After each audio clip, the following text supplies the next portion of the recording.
It was the Crusades that divided the Christian world from the Muslim world. The problems we have to deal with, the conflicts, are not religious conflicts. In a certain situation, in a certain political constellation, religion is being used by different groups on all the sides involved as a means, as an instrument in the conflict.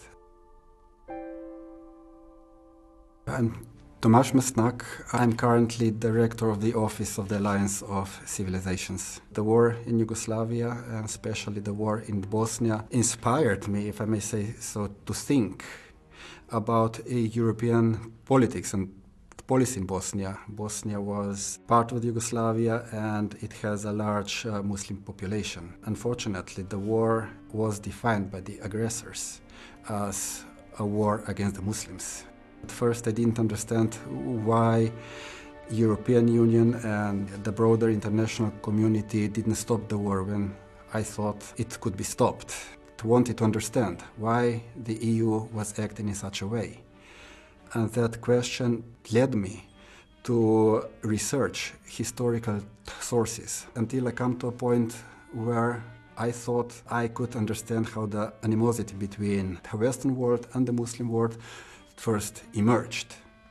And I believe that initial animosity towards the Muslims, that creation of the Muslim as the enemy, still plays an essential role in maintaining and cultivating European identity. In the world we live today, religion is not the cause of the problems. Religion is being used in that pursuit of wealth and power in a ways that are detrimental to religion and that are detrimental to our security, that are detrimental to our future. The issues of justice have been appropriated by extremists because there are no other venues for political movements that don't preach violence. There are no public fora for them to talk.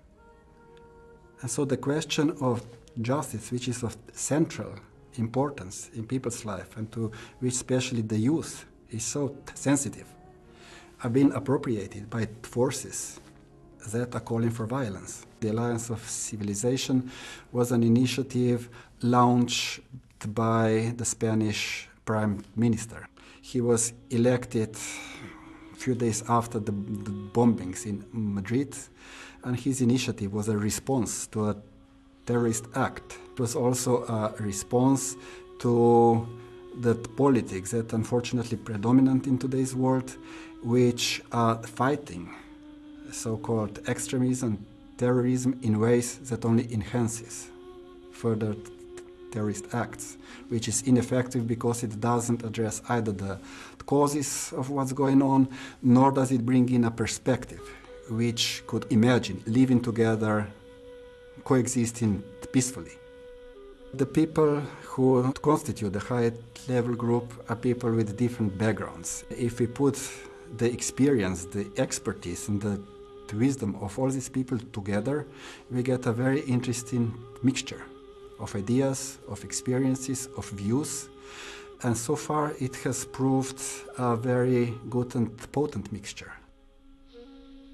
We are particularly concerned, as the Alliance of Civilization, with countering extremism, Christian and Muslim, on whichever side it appears. It's not enough to have big ideas about tolerance, about peace, and so on. We need to develop, to create a language and imagination that would carry those ideas and that would enable those ideas to capture the imagination of the people to whom the message is addressed. There is absolutely a need to promote an alliance of civilization within certain societies as between different societies. The latest clear example of that is the situation in Denmark, the so-called cartoon crisis.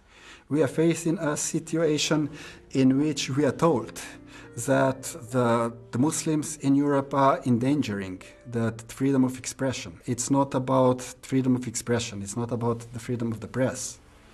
This is a question about how to coexist within Europe with the Muslims, in this particular case, or with any other minority.